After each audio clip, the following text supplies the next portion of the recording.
बंदी छोड़ सतगुरु रामपाल जी महाराज जी की जय हो। परमात्मा की सभी प्यारी आत्माओं को हम सभी सत्सेवकों का सत्साहेब।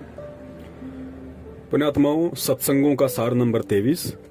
और परमेश्वर ने इस 2 मिनट के सत्संग में इतनी बड़ी गुत्थी को सुलझा दिया है, जिस अनसुलझी गुत्थी को लेके पूरा भगत समाज काल एजेंट सतलोक आश्रम मैनेजमेंट हरियाणा के चंगोल में फंस के भ्रमित है। वो निर्णय नहीं कर पा रहे कि क्या सही है और क्या गलत है, और यदि कोई निर्णय करने की कोशिश भी करता है तो उन्हें चुप करा दिया जाता है, ये कहकर कि गुरुजी का आदेश नहीं है, ज्यादा ज्ञानी मत बनो, अपने आप को विद्वान मत समझो, परमात्मा ने जो कह दिया वो फाइनल है। देखिए, परमात्मा ने जो कह दिया वो तो फाइनल है, लेकिन जो परमात्मा के अलावा किसी जीव ने कह दिया वो तो फाइनल नहीं हो सकता। और उसके खिलाफ भी यदि कोई भगत जानकारी हासिल करना चाहता है या आवाज उठाता है तो फिर उसको जबरन गुरुजी के आदेश का भय दिखा के डरा दिया जाता है, वो बेचारा चुप हो जाता है। तो परमेश्वर इस सत्संग में यही बात हमें समझाना चाह रहे हैं कि पुण्यात्माओं, आज से पहले ठीक इसी तरह ये जो नकली धर्म गुरु थे, संत महंत थे, इन लोगों ने झूठी विद्वता के चलते तुम लोगों को ऊपर नहीं आने दिया। और हमेशा उन्होंने यही कहा कि परमात्मा का जो मार्ग है, यानी जो भक्ति मार्ग है, वो तर्क वितर्क का विषय नहीं है, वाद विवाद का विषय नहीं है, उस पर चर्चा नहीं होनी चाहिए, हमने जो बोल दिया वो फाइनल है। ठीक यही स्थिति वर्तमान में सतगुरु रामपाल जी महाराज जी के सत भक्ति मार्ग में जबरन भक्ति के ठेकेदार बने हुए सतलोक आश्रम मैनेजमेंट हरियाणा वालों की है। संगत को इनका यदि कोई भी आदेश ज्ञान विरुद्ध लगता है, इनका कोई भी कर्म ज्ञान विरुद्ध लगता है, और भगत जब इनसे सवाल करते हैं तो ये ठीक वही बात कह के चुप कर देते हैं कि ज्यादा ज्ञानी मत बनो, गुरुजी का आदेश है, जो गुरुजी ने कह दिया वो फाइनल है, इससे आगे हमने कुछ नहीं सोचना। लेकिन परमेश्वर क्या कह रहे हैं, खुद सतगुरुदेव जी क्या कह रहे हैं, स्पष्ट कर दिया परमेश्वर ने कि मूर्ख हैं वो लोग जो ये कहते हैं कि परमात्मा का मार्ग यानी भक्ति मार्ग तर्क वितर्क का विषय नहीं है। तो गुरुदेव स्पष्ट कह रहे हैं कि जो भक्ति मार्ग है वो तर्क वितर्क का ही विषय होता है, और जब तक आप तर्क वितर्क नहीं करेंगे तब तक आप 7 जन्म भी भगत नहीं बन सकते, और तर्क वितर्क नहीं करेंगे तो ज्ञान कभी भी नहीं निखरेगा। और इस तर्क वितर्क का आज वर्तमान में सबसे ज्यादा फायदा यदि संगत में से किसी ने उठाया है तो वो परमात्मा के सत्सेवक हैं, जो हर विषय पर तर्क वितर्क करते हैं, तत्व ज्ञान की जड़ तक जाते हैं, बात की सच्चाई तक जाते हैं, उसके बाद उस आदेश को या उस बात को, उस सेंटेंस को अपने जीवन में एप्लीकेबल करते हैं। तो पुण्यात्माओं, ठीक इसी प्रकार हमारी एक सत्सेवक बहन है मध्य प्रदेश से, पूजा दासी, उसके पास सतलोक आश्रम मैनेजमेंट हरियाणा के जालोर राजस्थान से नामदान संचालक है, उनका फोन आया। और देखिए, दोनों एक ही परमात्मा के बच्चे हैं। जो जालोर नामदान संचालक हैं राजस्थान से, जो इस बहन से बात कर रहे हैं, वो भी हमारे ही भगत भाई हैं, वो भी परमात्मा का बच्चा है। और इधर जो सत्सेवक बहन है पूजा दासी, वो भी परमात्मा की बच्ची है। और उस परमात्मा ने अपने दोनों बच्चों को समान रूप से ज्ञान दिया, समान रूप से प्यार दिया। लेकिन देखिए, फिर भी रात दिन का अंतर दोनों की सोच में, दोनों की समझ में, दोनों के ज्ञान ग्रहण करने की स्थिति में कितना अंतर है। ऑडियो आप स्वयं सुन लीजिए और सुन के आप स्वयं निर्णय करना कि वास्तव में वर्तमान में विशेषकर ज्ञान आधार को लेके यदि संगत में किसी के ऊपर दया है तो केवल सत्सेवकों के ऊपर है।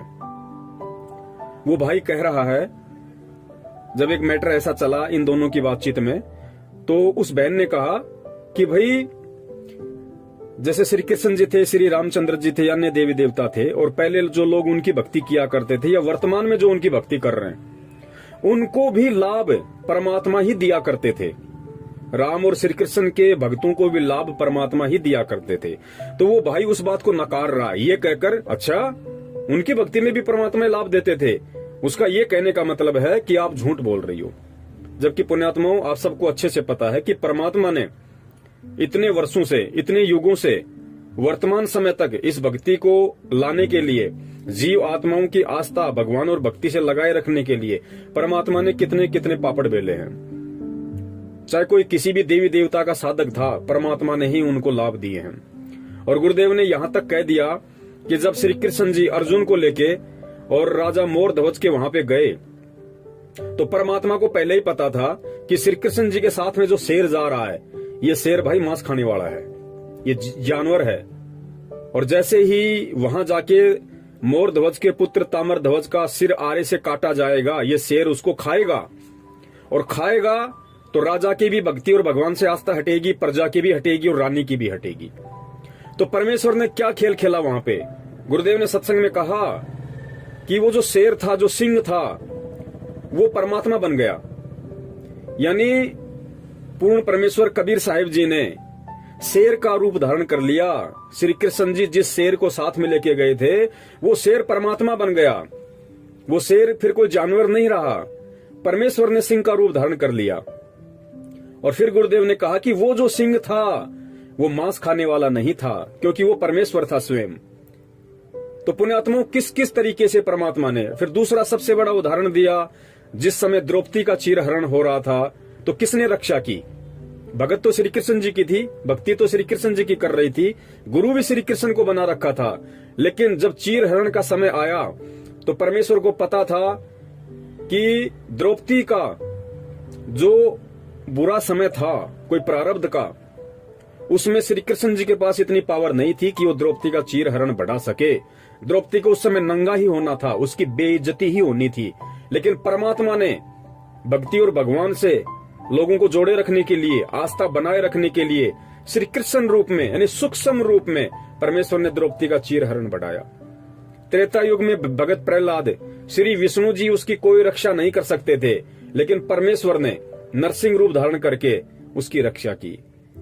मीराबाई, जो श्री कृष्ण जी अपने जीवन की समाप्ति जहर लगे हुए तीर से करते हैं, यानी श्री कृष्ण जी की खुद की मौत जहर लगे हुए तीर से हुई, वो श्री कृष्ण मीरा के जहर को कहां से मृत बना देगा? लेकिन फिर किसने बनाया? परमात्मा कबीर साहिब जी ने बनाया। तो देखिए कितना अंतर है। सतलोक आश्रम मैनेजमेंट हरियाणा के पीछे अंधे होके चल रहे भक्तों में, और एक सत्सेवक जो परमेश्वर के ज्ञान को आधार बना के चलते हैं, दोनों में रात दिन का अंतर है। तो पुण्यात्माओं, अब आप ये ऑडियो सुनिए, और ऑडियो सुनने के बाद में फिर आप पूर्ण परमेश्वर सतगुरु रामपाल जी महाराज जी का एक 2 मिनट का सत्संग सबके लास्ट में वो सुनिए कि परमेश्वर कितना स्पष्ट किए दे रहे हैं कि बच्चों, भक्ति मार्ग तर्क वितर्क का विषय है। जब तक आप तर्क वितर्क नहीं करोगे, और भगत तर्क वितर्क कब करेगा? जब उसको कोई भी बात, कोई भी आदेश, कोई भी कर्म अपने गुरु या परमात्मा के विधान के अनुसार नहीं लगेगा, तभी तो वो पूछेगा, सवाल करेगा। और जब वो तर्क वितर्क करता है तो उसको ये कह के चुप कर दिया जाता है कि तू गुरुद्रोहियों के संपर्क में है, लगता है तू पवन के संपर्क में है, लगता है तू सत्सेवकों के संपर्क में है, तेरा नाम खंड हो गया, तेरी अर्जी गुरुजी से लगा देंगे। और गुरुदेव क्या कह रहे हैं कि बच्चों, भक्ति मार्ग तर्क वितर्क का विषय है। जब तक तुम तर्क वितर्क नहीं करोगे, तब तक तुम 7 जन्म भी भगत नहीं बन सकते, तुम्हारा ज्ञान कभी भी नहीं निखरेगा। तो पुण्यात्माओं, ये सारी चीजें सुन के और आप स्वयं निर्णय कीजिए कि आपको परमेश्वर की जो रजा में राजी हैं, जो परमेश्वर के आशीर्वाद युक्त हैं, उन सत्सेवक भाई बहनों की संगति करनी है, या आपको इन काल एजेंट सतलोक आश्रम मैनेजमेंट वालों के पीछे अंधे होके चल के परमात्मा को भी दुखी करना है और खुद भी अज्ञानता रूपी गहरे कुएं में डूबे रहना है। ये निर्णय आपने स्वयं करना है। हम सत्सेवकों की सेवा है परमेश्वर के ज्ञान आधार से, हम स्वयं भी मर्यादा में चलें, ज्ञान आधार से चलें, और हर संभव जितना हो सके जो हमारे भ्रमित भगत भाई बहन हैं, उनका भी हम मार्गदर्शन करें। ये सार्वभौमिक आदेश हैं गुरुदेव के, और शंका समाधान के माध्यम से परमेश्वर ने हम सभी सत्सेवकों को वो सेवा दी हुई है, और हम परमेश्वर के निमित्त होके, सतगुरु के आशीर्वाद से उनके निमित्त होके हम तन मन से इस सेवा को करने की पूरी कोशिश कर रहे हैं और करते रहेंगे। सत साहिब, जय हो बंदी छोड़ की।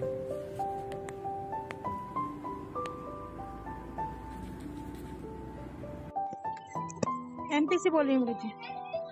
अच्छा, एमपी में कहाँ से हो आप? कटनी जिले से। आप कौन है, कहाँ से? मैं जालोर नामदान है, राजस्थान में। जी हाँ, वहाँ से बोल रहा हूँ। आपका नामदान सेंटर से? हाँ जी, नामदान सेंटर से बोल रहे हैं? हाँ जी, हाँ जी जी। आपका नाम पूजा, पूजा नाम है क्या आपका? जी। अच्छा, नाम कब लिया था आपने? 15 में। अच्छा, आपने एक ग्रुप के अंदर पोस्ट डाली थी, ये अपने जय बंदी छोड़ कबीर नाम से ग्रुप है, उसमें गुरुद्रोही का पोस्ट डाला था आपने। कौन है भगत जी गुरुद्रोही? वही जो गुरुजी ने कह रखे हैं, भगत जो जी गुरुजी ने डिक्लेयर कर रखे हैं। परमात्मा ने हमें पहले तो वो गुरुद्रोही के लक्षण बताए हैं कि जो गुरु की निंदा करता है वो गुरुद्रोही होता है। और हमने अपने वीडियो देखे हैं पवन भगत जी के, उसमें कहीं भी वो परमात्मा की निंदा नहीं कर रहे हैं, तो हम कैसे मान लें कि वो गुरुद्रोही है? मेरी बात सुनो बहन जी, एक मिनट। इतना बड़ा जो ऑर्गेनाइजेशन गुरुजी का चल रहा है, लाखों लोग नाम ले रहे हैं, उनको लाभ हो रहे हैं, ये सारा गुरुजी के आदेश से चल रहा है। इसमें किसी का निजी स्वार्थ नहीं है, ठीक है। लोगों को फायदे भी हो रहे हैं ना, वो तो होंगे ही भगत जी, जो परमात्मा का ज्ञान समझ के जुड़ते हैं, परमात्मा पर विश्वास है तो परमात्मा तुमको लाभ देंगे ही। मेरी बात सुनो, ये गुरुजी के सिस्टम के तो खिलाफ ही खड़ा है ना। सिस्टम किसका, आप मुझे ये बताओ। निंदा करेगा तो उसकी सुनेगा कौन? निंदा करेगा तो उसकी कौन सुनेगा? ये तो आस्तीन का सांप बन के। नहीं तो गुरुद्रोही के फिर क्या लक्षण है भगत जी? गुरुजी पर वो गुरुद्रोही के लक्षण भी तो होने चाहिए इसमें। क्या वो गलत कर रहे हैं? हेलो हेलो, हाँ जी, गलत क्या कर रहे हैं वो? गलत पूरा का पूरा गलत ही कर रहे हैं ना। क्या गलत कर रहे हैं? मेरी बात सुनो, कोई जीव आज परमात्मा से जुड़ता है, सारे गुरुजी के आदेश से चल रहे हैं, और उनको रोक रहा है तो वो गलत नहीं कर रहा है। कौन गुरुजी के आदेश से चल रहा है भगत जी? पूरा सिस्टम चल रहा है गुरुजी के आदेश से। कौन सा सिस्टम चल रहा है भगत जी? परमात्मा तो बरवाला कांड के समय बोले हैं कि यार ऐसी समिति मेरी नहीं है। अरे मेरी बात सुनो, लोगों को इतने नामदान से लोगों को लाभ कैसे होते हैं, मुझे ये बताओ आप। लाभ तो होगा ही भगत जी, परमात्मा बोलते हैं ना, परमात्मा जो कृष्ण भगवान की और उनकी भक्ति भी करता है ना, तो परमात्मा अगर उनकी वैसी भक्ति होती है, पुण्य होते हैं, तो परमात्मा उन्हें भी लाभ देते हैं, ऐसी बात नहीं है। कृष्ण की भक्ति में परमात्मा लाभ देते हैं? परमात्मा कई जगह उदाहरण बताए भगत जी, भक्ति बनाए रहने के लिए परमात्मा लाभ उन्हें भी देते हैं। अच्छा, तो फिर इसका वो मतलब तो परमात्मा है जो उनके, एक मिनट सुनिए, उनके जो परमात्मा के सत्संग सुन रहे हैं, एक मिनट मेरी बात सुनो। वो आप कह रहे हो कि क्या बोले गुरुजी, समिति मेरी नहीं है बोले गुरुजी। हेलो हेलो, हाँ, आप क्या बोल रहे थे? गुरुजी क्या बोले, समिति मेरी नहीं है जी। इसका मतलब समिति बड़ी हो गई गुरुजी से, मतलब गुरुजी को जेल करवा दिया, मतलब आप गुरुजी को भगवान नहीं मानते फिर आप? भगत जी अगर आप परमात्मा मानते हैं ना, गुरुजी को अगर आप परमात्मा मानते हैं, तो फिर यहाँ वहाँ क्यों जाते हैं कि रैली प्रदर्शन करना है, इन्होंने इस मंत्रियों ने ऐसा कर दिया, यहाँ धरना करना है, रैली निकालना है और सीबीआई की जांच करवाना, ये सब क्यों कर रहे हैं? अगर आप भगवान मान रहे हैं तो वो सब गुरुजी के आदेश से होता है बहन जी। क्या होता है गुरुजी के आदेश से? मतलब जो आप कर रहे हैं तो वो परमात्मा के आदेश से होता है? क्यों परमात्मा का आदेश नाम बता के और भक्तों को गुमराह कर रहे हैं? सारा गुरुजी का आदेश होता है, निजी स्वार्थ कुछ नहीं होता भगत जी। ये जो कच्चे बनियान बिकवा रहे हैं परमात्मा के, चश्मा और चप्पल बिकवा रहे हैं, ये परमात्मा का आदेश है? पूरा परमात्मा के आदेश से होता है सब। कुछ नहीं होता भगत जी, सब आप ये भक्तों को गुमराह करना छोड़िए और परमात्मा के ज्ञान आधार से चलिए केवल। अच्छा, पूरी संगत गलत है, ये दो ही सही है? अच्छा, गलत की बात हम नहीं कर रहे, परमात्मा हमें ज्ञान इसीलिए दिया है कि हम सब एक मिनट आप मुझे ये बताओ, इसके घर पे जब नामदान था तब सही कैसे था? भगत जी उस समय उन्हें सच्चाई का पता नहीं था, हमें भी पहले सच्चाई का नहीं पता था। अच्छा, तो हम मैनेजमेंट के साथ मतलब जो भी करते थे, दान पात्र में से पैसे चोरियां कर लेना, हम कैसे माने भगत जी? हमें केवल परमात्मा के ज्ञान आधार से इसको समझना है। हमने आंखों देखा है, और बोलो इसको। आपने देखा होगा तो आप मानिए ना, हमने नहीं देखा, हम क्यों माने? जब नामदान इसके घर पे था तब सही कैसे था, मुझे ये बताओ। आपने देखा, जो आपने देखा वो आप मान रहे हैं, मानिए आप, हमें अब कोई दिक्कत नहीं है, लेकिन हमने नहीं देखा तो हम कैसे मान लें? हम जो देखेंगे वही मानेंगे, अपने आंखों से जो देखेंगे ना। परमात्मा कहते हैं जब तक ना देखे निज नैना तब तक ना माने गुरु की बहना। परमात्मा इतने प्रमाण हमें दिखाए हैं इसीलिए कि जिसमें से हम बिना देखे किसी की बातों पर।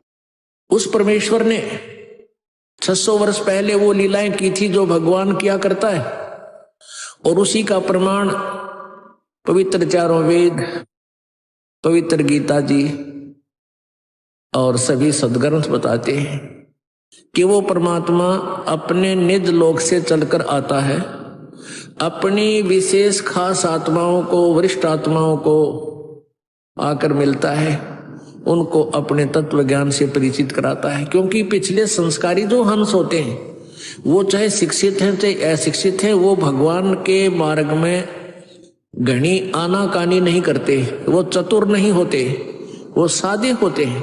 तो उन सादे लोगों का, सादे भक्तों का नाजायज फायदा उठा लिया नकली गुरुओं ने, क्योंकि सभी ये कहता है भक्त, श्रद्धालु भक्त वृंद कि भाई भगवान के का जो मार्ग है, भगवान के ज्ञान में तर्क वितर्क नहीं होना चाहिए, तर्क वितर्क का विषय नहीं है। जबकि कबीर जी ये कहते हैं कि भगवान का मार्ग तर्क वितर्क का विषय है। जब तक आप तर्क वितर्क नहीं करोगे, आप भगत 7 जन्म नहीं बन सकते, क्योंकि अज्ञान से परिपूर्ण हो चुके हो आप, और तर्क वितर्क से वो ज्ञान निखरेगा, सच्चाई सामने आएगी। तो हम जितना भी ज्ञान आज तक स्वीकार किए हुए थे, सुने हुए थे, वो सारा ही विपरीत था। तो जिस कारण से हम अपने लोक नहीं जा सके जहां हम सदा सुखी रहते।